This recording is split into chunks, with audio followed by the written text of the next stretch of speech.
right, we're going to talk about something that is kind of scary, but kind of important, and that is we take our existence for granted. We take for granted that we're always going to turn on the tap and have water. We're always going to come home and there's electricity, and society's just going to go like always, and it's just this nice routine.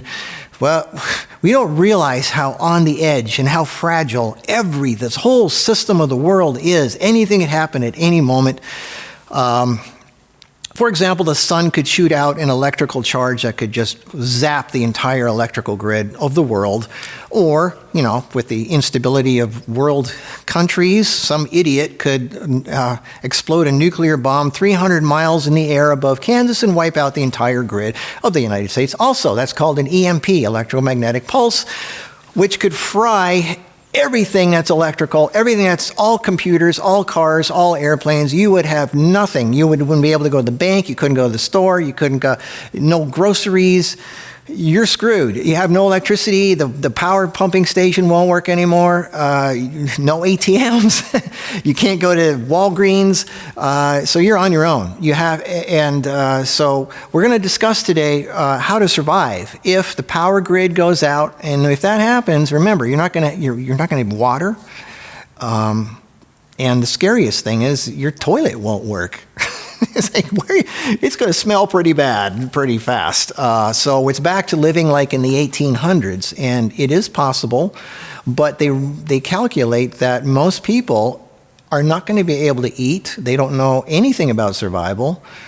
So James, he goes out in the desert by himself for months at a time, and I know not all of you live in the desert, but if he can survive on his own out there in the middle of what people call an unsurvivable area, then you can too. And we're going to give you some basic things for survival. Of course, the worst scary part isn't the food and the water. It's the crazy people with the guns who want to come over and take your food and your whatever. So let's hope that doesn't happen. But let's start with the basics, James.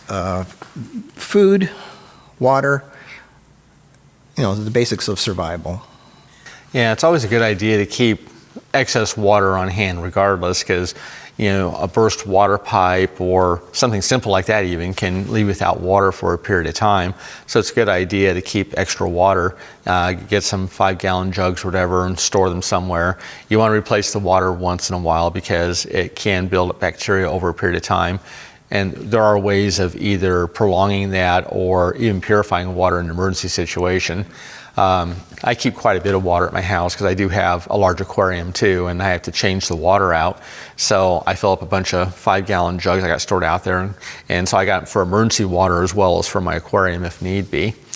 But for long-term storage, there's a couple different simple tricks, like you either ozonate the water, so you take your ozone unit and you bubble the ozone in there for a while and cap it up, and that will help to sterilize it, keeping the bacteria from growing in there. The other trick is food-grade hydrogen peroxide. You can add a little bit of that. How much you're going to use is going to depend a lot on the volume of water that you're treating. Let's say you have a 5-gallon jug of water. How much? If you're using a 35% peroxide food grade, then I'd probably do... Most people can't get that. What about the cheap stuff, the 3%? Yeah. Well, that's got acid stabilizers in there too. It's not the strongest stuff in the world. But that's what they can get at Walgreens. So how much of that would you put in a 5-gallon thing of water? For 5 gallons, I'd actually put fairly good amount in there. So probably about 1/8 of a cup be good. And that will keep it sterile for a little while. For how long? I would store it no longer than maybe a year or so. It depends a lot too on how it's stored. If you're storing it like out in the garage where it's going to get hot or something like that, I'd probably change it a lot. Well, what happens to water? I mean, if it's sealed, what happens to it? You still get bacterial growth in there. You do have algal growth that can grow in there. Because you got the algae, like you even take tap water, you stick it outside for a couple of weeks, you got algae growing in there. What about those water bottles that the water company delivers that's sealed with a cap? Like if you store that, like a bunch of those, is that going to go bad? If it's in a plastic bottle, then yeah, you can get some leaching over a period of time, especially in heat again. If they're glass bottles, you'd be a lot safer. But even with waters being delivered, I had bottled water like that before that it's grown algae in it. I stored it outside. So it depends on how it was purified, how well of a job they did. Some companies, they'll do filtration and they do ozone and all that, so it's a lot more sterile. Yeah, right. But if it's just spring, no. So let's say the typical person's not going to do this. They're let's say, no, most people are not that prepared. I know the preppers are, but most people aren't. They live in suburbia. They just think life's going to go on the way it is. Let's say the power and the water goes out. I think a lot of people have swimming pools. That's a massive amount of them. Now, it's got chlorine, it's got all the chemicals and acid and fluoride, whatever in there, but in an emergency, you could get a Berkey filter system, that runs through those big stainless steel things. You can run your pool water through that, right? I mean, you can make it drinkable. Yeah, they'll take the chlorine and stuff out of it. That's one way to go. What about the Life Straw? Yeah, those are generally pretty good. They take out a lot of different chemical compounds and they take out parasites, things like that. So they are good. In an emergency. Emergency. Another real simple trick that you keep horseradish on hand. You go to the store, throw it in the refrigerator or whatever and keep it on hand. They found that you can even take raw sewage and they found that they grate up horseradish, put it in there, let it sit for an hour or two, and it does two things. The oils that are in the horseradish, like the mustard oil and stuff, kill all the pathogens that are in the water, and then the horseradish precipitates out all the solids, so they'll sink to the bottom, so you got drinkable water at the top. Yeah. Now, who would want to drink sewage water? I don't know. I'd have to be pretty desperate to do that. If everything goes to Hurricane Katrina, for example, look at what happened there. They didn't have the water. It was all, the water that was in the streets. You don't want to be in it regardless, but they didn't have fresh water, and so in an emergency situation like that, it would be handy. Now, it's interesting because the irony is there's massive amounts of water coming from the sky, and yet people have no drinking water. Yeah. So if they could just capture that water that's blasting out of the air, it's somehow, a collection system of some kind. I mean, that's something else that people, I guess if you really want to be a prepared person, you collect rainwater in something and you drain it out and then refill it again every now and then. Unfortunately, it's actually illegal in a lot of states. Really? Yeah. Why? They consider the water to be, belongs, I guess, to the property of either the government or to the landowner. So when the water comes down, it has to follow its natural pathway because it becomes part of water rights. So you don't have water rights to the rainwater. It varies from state to state. It falls from the sky. How can you own it? Here it's illegal to collect rainwater. Really? But certain states you can. So it's a state by state thing. Well, couldn't you your water runs off the roof into your eaves trough, which runs down a pipe. Why can't that just go secretly into a little container? Yeah, who's going to know, right? Yeah. But anyway, so water is probably the number one thing that people should be able to get somehow when there's an emergency. More than food. I mean, you could fast for a month and still be alive. But if you don't have water, I think a good filtration system. So, like I said, there's usually water somewhere. There's a lake, a pond, a ditch, a swimming pool, something that's maybe not drinkable the way it is in its present state, but if you filter the hell out of it, boiling, that doesn't really get out all the chemicals. It kills living things, but it doesn't get a lot of that. Would you want to, if you had a swimming pool water and you boiled it, that's not drinkable. It would get rid of some of the chlorine, but chlorine dissipates so quick. But there's acid in the pool guy puts acid in there, muriatic acid. Yeah, but there's also alkalis in there, like the sodium carbonate, so they kind of balance out the pH and stuff. Yeah, that's true. But in a pinch again, the acid and the alkali is going to form a salt. So you think boiling pool water is okay to drink?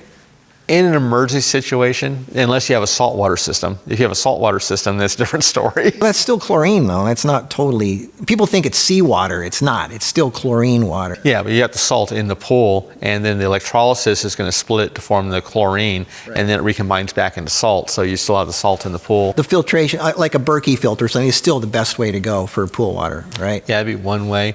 Another thing people can do if they want to prep for it, and if they have the money to do it, is they have water purification purifiers for like sailboats, for example. They're hand pumps, so it's like a reverse osmosis type system, and they use the pump to pressurize the water. Yeah, so you can take seawater and okay, that's good. So especially if you're like close to like California or the East Coast, where you have ocean water, right. And in a pinch, there's a good way to purify your water there too. Right. So we got water. Let's talk about food. Obviously, storing a bunch of non-perishable stuff it's not something you want to live off of. But so, what are some of the best storage foods that people can stuff in their pantry? Freeze dried would be the best way to go. The camping food. Yeah. You can freeze dry your own stuff too, or dehydrate. You can dehydrate your own foods unless you have a freeze dryer, but otherwise you just dehydrate your foods and you can vacuum pack them. And you can store a lot of food that will keep for many, many years that way. I remember when I went to India and I didn't want to eat the food. This is like 20 years ago and it was pretty bad. I took a bunch of camping food and it was like gourmet stuff. It was like sweet and sour rice, whatever. It was like all these, or spaghetti or whatever it was. It was all freeze-dried, custom gourmet look in these silver, like space food, But it was really good when you just mix it with water and put some boiling water in it. And Those are real simple ones. There's tricks like things like oatmeal and rice and stuff that normally take longer to cook. All you really have to do is you bring the water to a boil, you put the foods in there, cover it, and you let it sit for an hour or two, and it'll soften up to where you can eat them. Now, doesn't rice and oatmeal don't like maggots and like bacteria get in there and make it moldy or something after a while? Now you got the weevils and stuff that the eggs are in a lot of the starches, and that's why they'll hatch. But the trick there is you freeze it for a while, and that will kill the. Well, how do you freeze it when the power's out? Well, you freeze it ahead of time. If you're going to store it, then you freeze it ahead of time. Okay, but for survival, you'd buy like a 10-pound bag of rice, right? So how are you going to freeze it? You put the whole little bits and pieces in little baggies and the. Well, the rice isn't a big of a problem. Is you see it mostly like in flour and stuff like that. So the flour, you get 10-pound bags, throw them in the freezer, you freeze them for a couple of weeks to a month, or whatever.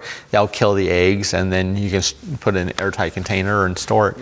But even if they do hatch in there, it's not going to hurt you. It's protein. Yeah. It's not like it's really. Seriously, it's not really that bad for you. But if you start growing mold or bacteria, that's not good. But if you have maggots, that's okay.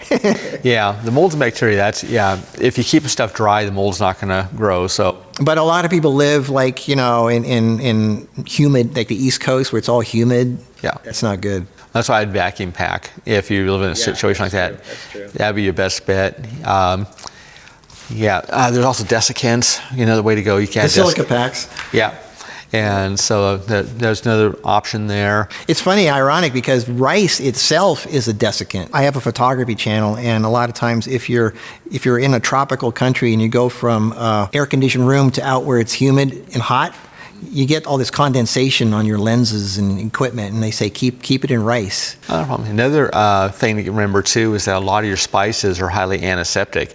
If you look at things like curry, for example, and wasabi and all that, people think they're for flavor, and that's not what they originally were for. They were for killing bacteria and pathogens. So, for instance, over India, if you go back 1800s or whatever, they didn't have refrigeration. So a lot of these meats would hang in the market for days on end, and normally a person would get food poisoning. So you would use the curry, right, would kill the bacteria. Yeah. So the spices were functional. They weren't for flavor. They were actually functional. Yeah. So you can use those spices to destroy a lot of pathogens. And if you're not real certain, mix something in there horseradish, ginger, garlic, oregano, onions. nutmeg. Yeah. Clove is actually a very, very powerful antiseptic.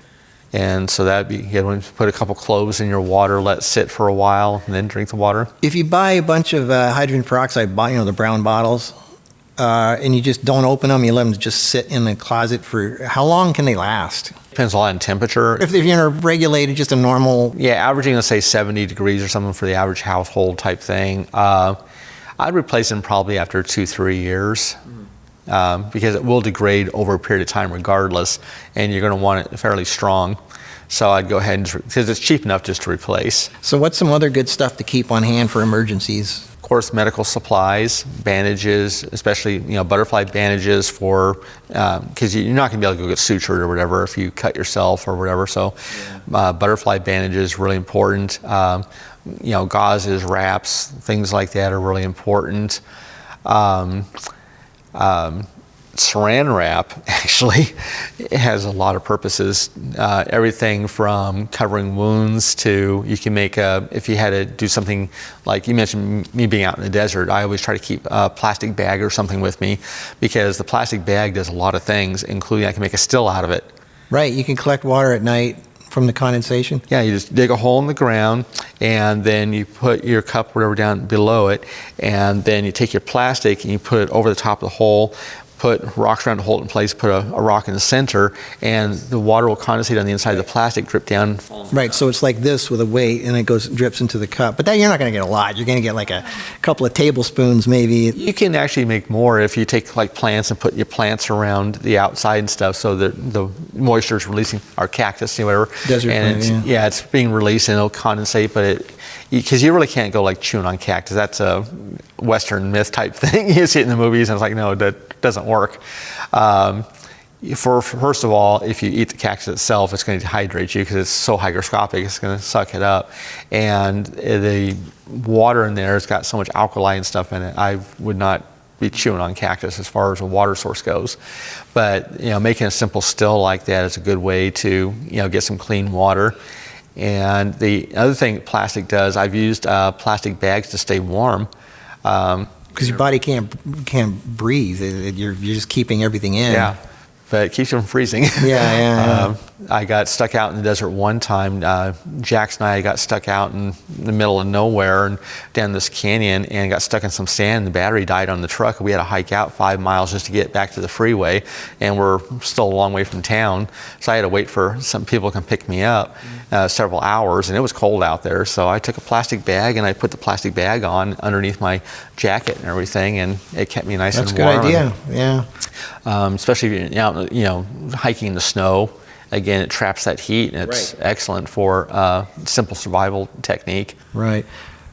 So let's say there's no medical attention, and people will get sick because there's a lot of bacteria now everywhere. I mean, especially with no proper sewage anymore. After a while, you're going to run out of toilet paper. I mean, I'm thinking like the horrible Okay, so let's say the EMP happens, everybody's living like the 1800s again. They're going to have to go in the backyard and dig a hole to go to the bathroom. I mean, you can't do it in the toilet anymore, and your house is going to stink like crazy. You're going to run out of toilet paper, and you're going to have bacteria all over you, at some point, and people might be very weakened anyway because they were on antibiotics or whatever. They just haven't been healthy in the first place. You can't go to a doctor anymore. What are people going to do for fight infections and getting sick? Probably the spices are going to be your best bet because people almost always have spices in their cabinet. They're not going to have herbs on hand in a lot of cases. Right. And of course you can't run to the store and get this or that. You can't get cultured food. So probably your simplest thing would be go to the spice cabinet again. So if you get some horseradish root, it'll dry up and shrivel up into a hard piece of wood after a while, but is it still, you can still cut it with a knife and use it, right? I mean, it's just dehydrated horseradish. Yeah, you're going to lose some of the oils over a period of time, but you can always just replace it too. Go down and buy a root because it doesn't take a whole lot. So you buy a root, you throw it in the refrigerator, maybe and wrap it up again so it slows down the dehydration, and maybe every year or whatever when it starts to get... Is that one of the best things to get? Yeah, because not only is it highly antiseptic, it also has a compound like superoxide dismutase, which is antioxidant, anti-inflammatory, immune stimulatory. So it's got a lot of great health benefits to it. But it said it is a very powerful antiseptic as well, and it will precipitate solids. So if you have dirty water, again, hurricane or whatever, and the water's full of who knows what's in that water. Right. You've had people who drowned in there, and whatever. I would use the horseradish, and you grind up the horseradish, grate it or whatever, throw it in there. Said let it sit for an hour or so, and then the water will be drinkable at the top. You can just pour it off. So would you suggest grating horseradish on everything you eat during this time of Desperation. If you can eat it, it's not the most pleasant thing to eat raw. I remember years ago, I had a sinus infection. It was really bad. And I grated some horseradish, and I put it in a blender with some apple cider vinegar, some garlic, and some onion. And I made this liquid out of it, and I snorted it. It's like napalm. It was like, ah! But I swear, a minute later, I was fine. No more sinus infection. Oh, yeah. It killed everything. Yeah, people think, chopping onions is bad. Try horseradish sometime. Yeah, it's strong. Just breathing the oils, like it'll fry your brain. It's pretty intense. Yeah, I remember grating it one time, and boy, your eyes are just like burning. It's bad. Well, speaking of bad, there's something we really don't want to be talking about, but you did a thing when you were younger. You did a paper on EMPs. Yeah, I was back in high school. I did an article on how Russia could take us over with one nuclear bomb. Yep. And they thought I was totally nuts, but I explained that, if you detonate it about 40 miles above the Earth, above the United States, that the EMP, electromagnetic pulse, is going to cone out, and it burns out solid-state electronics and things like ignition coils, so your car won't run, and you won't have cash registers, you won't have water pumps or fuel pumps or computers or anything. It's just going to burn everything right out.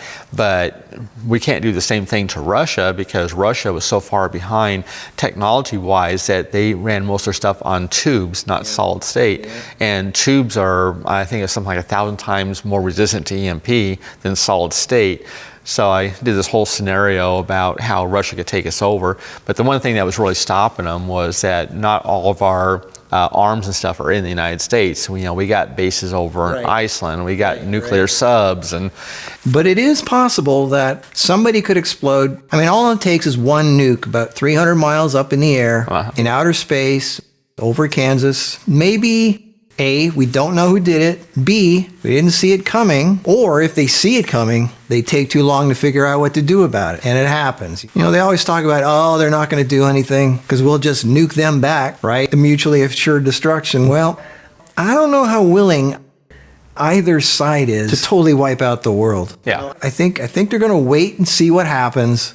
And then it's like, I don't know. Push the button. Nuke, wipe out the rest of the world. I don't know if somebody's really willing to do that. And I think if it's just one missile, they're going to go, it's just one missile. People have wishful thinking. And then boom, it goes off. All the electricity's cut off everywhere in the country, in North America. And it's done. It's over. Yeah, like I said, we still have our subs and our bases elsewhere, because it doesn't even have to be a missile. They could put a nuclear device upon a satellite, and the satellite's coming over the United States, they can detonate it. That balloon, that Chinese balloon. They have nukes down to the size of a suitcase now. Boom. It's just, even if it's not a country. It's actually more likely that the sun will emit some type of electrical pulse. Yeah, corona discharge. That could even be 1,000 times more powerful. And that could wipe out the electronics in the whole world. Not just in a country. So it is possible. They had an event, what is it, the Carrington event? The 1800s, 18 something. But they didn't have electronics back then. But it does happen. Nature does do weird things every now and then. It's like a black swan event is what they call it. We take life for granted. All the luxuries we have, the cars, the airplanes, the air conditioning. Just using a toilet is such a miracle. Even your money, you don't even have to leave home. You just go on the internet, go on your cell phone, and you transfer your money and pay for stuff. And we've become too dependent on computers and electronics and stuff, though, because people have no clue if things were to go down. Well, I say again, we've seen it with Hurricane Katrina. Yeah. Look at all the chaos after that, all the looting and so on and so forth. In fact, I see all these people, these preppers and stuff, and they're getting these generators and stuff that go on automatically if the power goes off and stuff. I said, that's the last thing I would want, is to have a generator. If everything went to hell, if you're the only place around with lights on, it's like, that means they've prepped, they've got food, they've got everything. So you want to be quiet. That's right where they're going to focus on. Exactly. So, it seems like if that really happens, you don't want to even be in your home, because people are going to go from house to house, seeing what they can get or steal or whatever. Yeah. They're going to get broken in and It could be like, even worse, be raping and killing. It's almost like the safest thing is to go run into nature somewhere. Exactly. And go hide and wait for it to blow over. But you have to know how to survive. It's almost like have a ready to go to grab a giant backpack or something that has survival camping stuff in it, and know how to survive in nature. And the irony is, my health stuff that I've been teaching people all these years, basically getting back to the way nature designed us. Eat the things you find in nature. Live the way nature designed. Go to sleep when it's dark.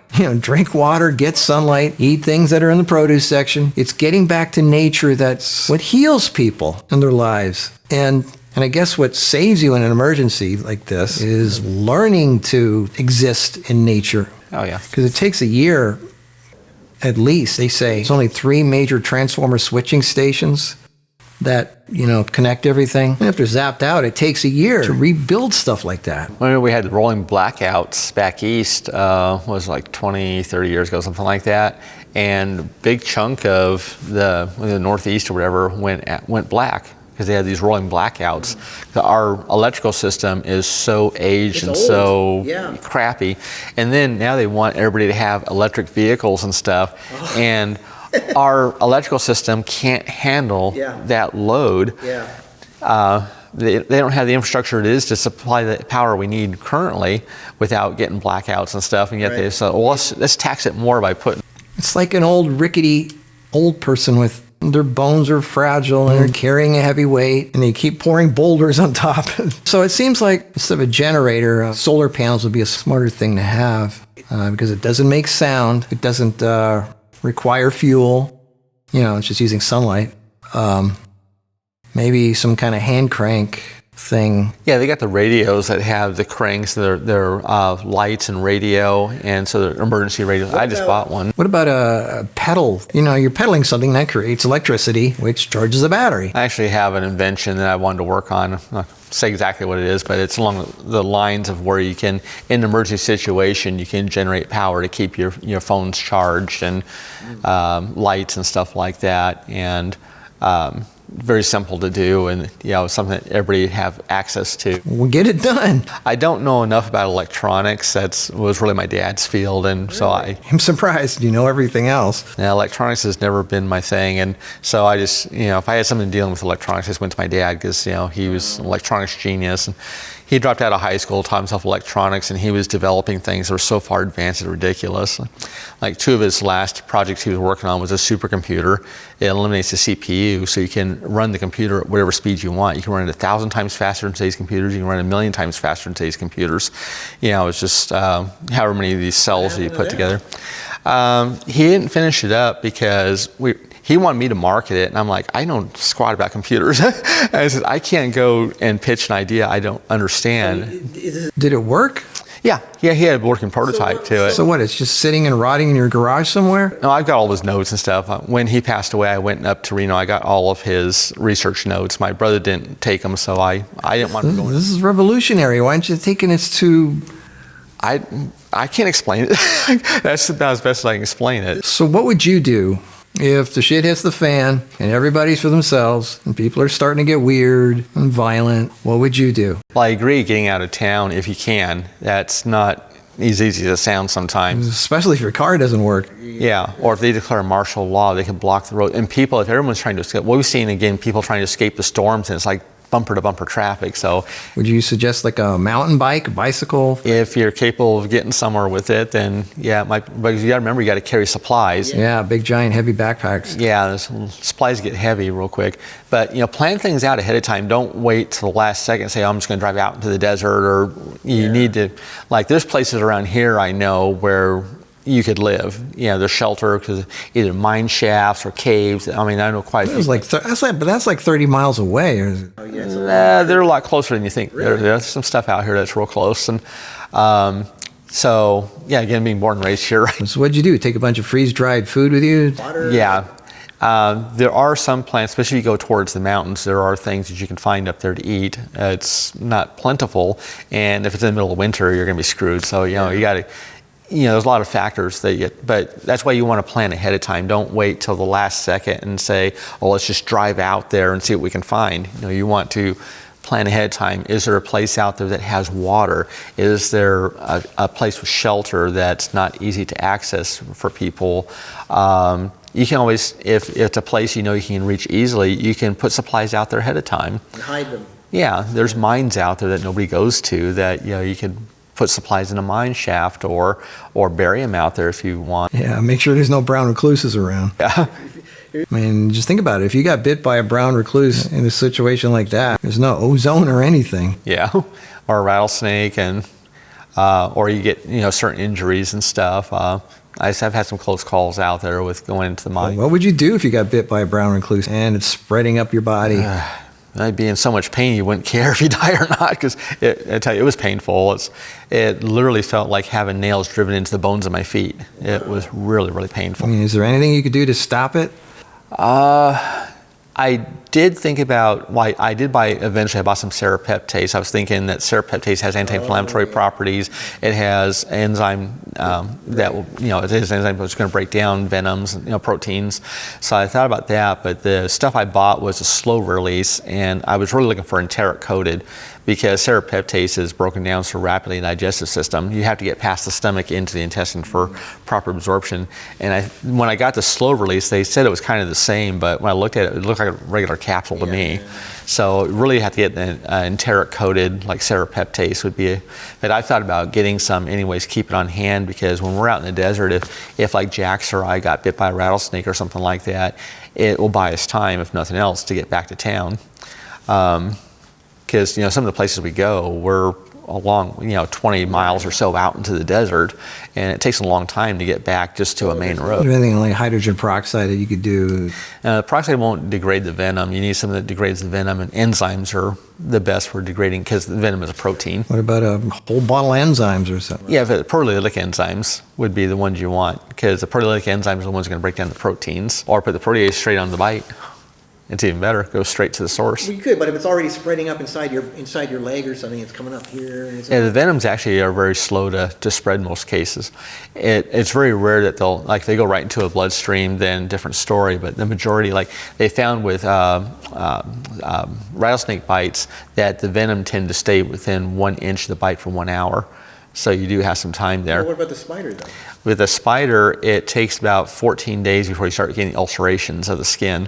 So again, it's very slow spreading. I've had a number of people say they had good luck with charconite, at least with spider bites. Charconite, by the way, for those of you who don't know, is a mixture of activated charcoal and bentonite. It's two of the most absorbent substances on the planet. And what these people did is they mixed it into a paste with water, or even better, apple cider vinegar, applied it to the bite area, and then probably bandaged it up to make it stay there. And it just sucks, absorbs everything.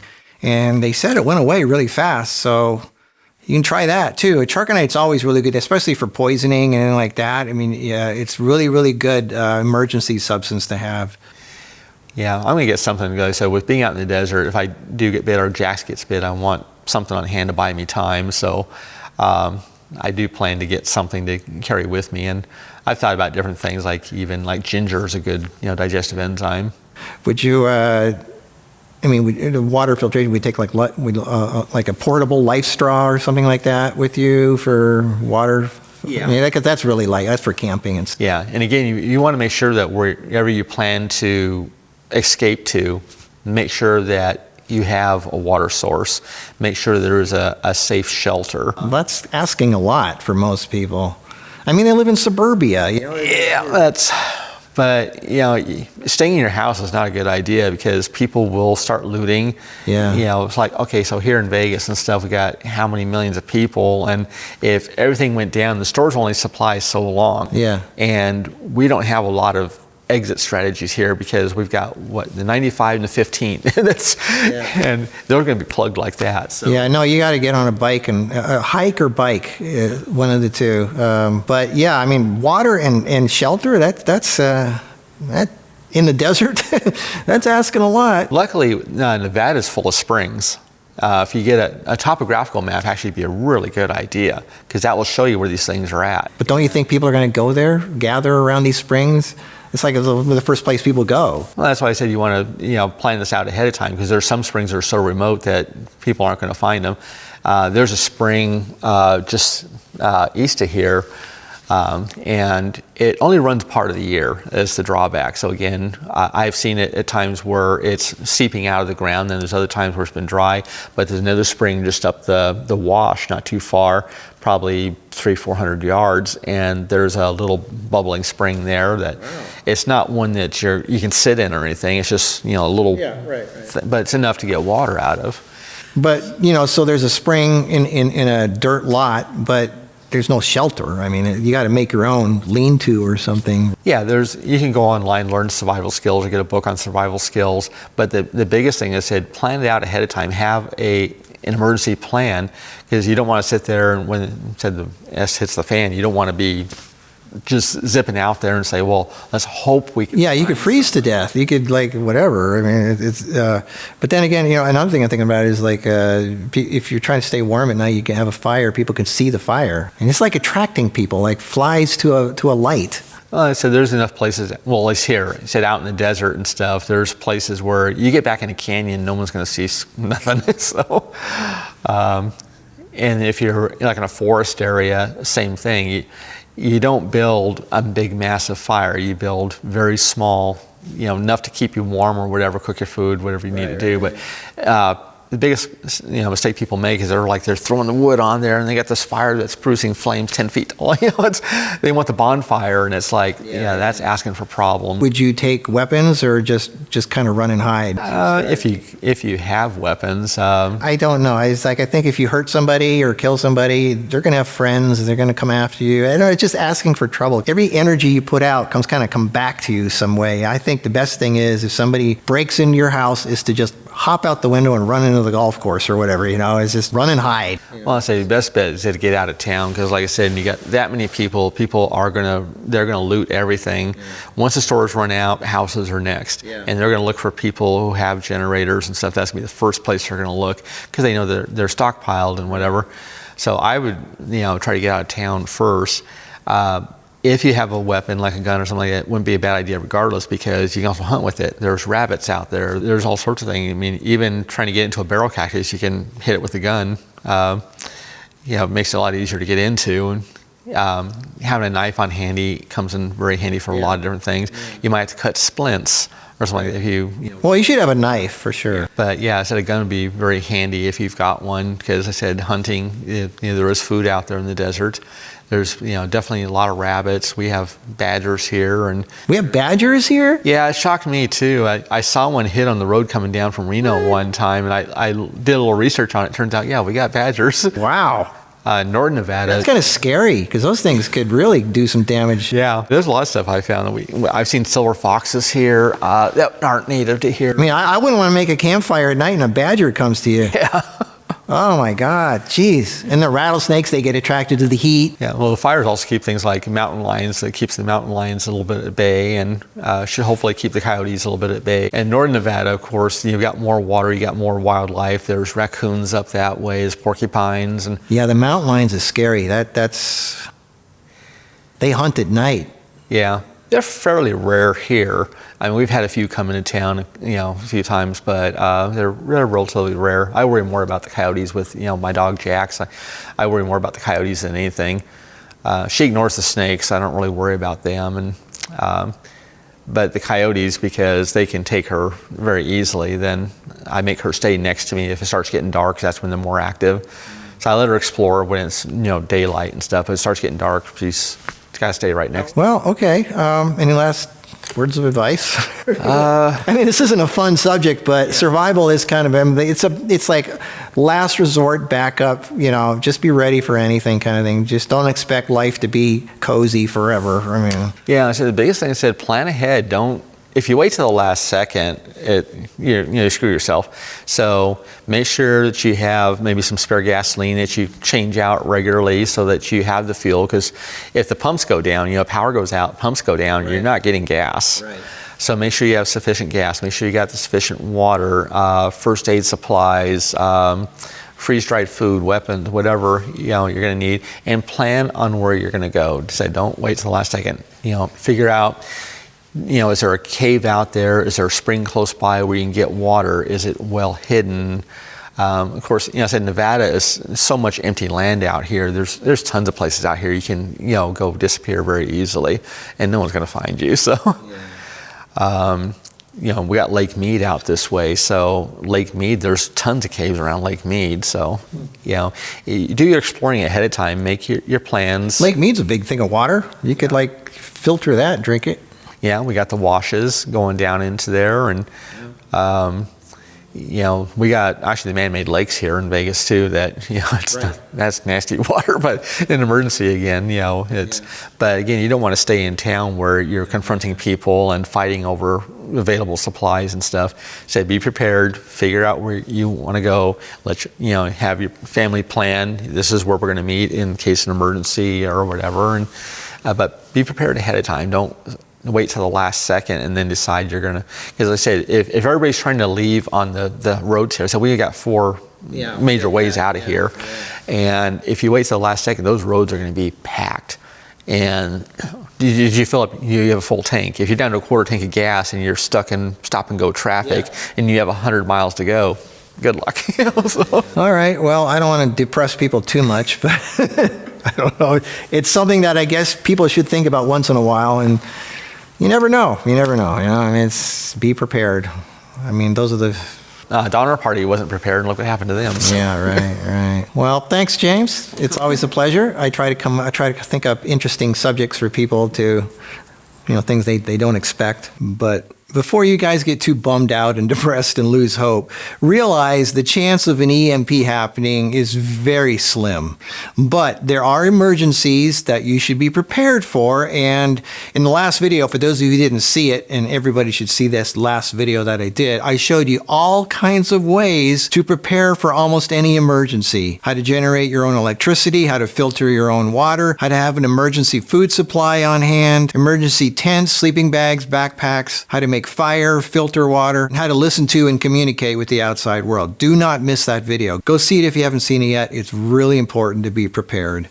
Well, good seeing you. You look good, and thank you for coming by again. And everybody, do what you can to be ready for anything. Learn to live with nature. That's kind of the answer for a lot of survival health. Yeah, that actually brings up a real good point real quick is if you go to like the national parks or just the various parks, you go to the visitor center, they will have books on the flora and stuff in that area. Good idea, and yeah. A lot of times they also tell you the edible and the medicinal proproperties of those various plants. So it wouldn't be a bad idea for whatever area that you're going to be running to or whatever gets. Oh, that's right. I wrote a book called Free Food Medicine, The Edible Plant Guide. It's a giant book. You should get that. Just keep it on your shelf. That's a good start. And he's right. There's other places too. So yeah, because I'll teach you the ones in for your area specifically, so you learn to recognize those plants. Yep. Well, thanks, James. This is great, and we will. I will. Thanks, everybody. I'll see you in the next video. Bye.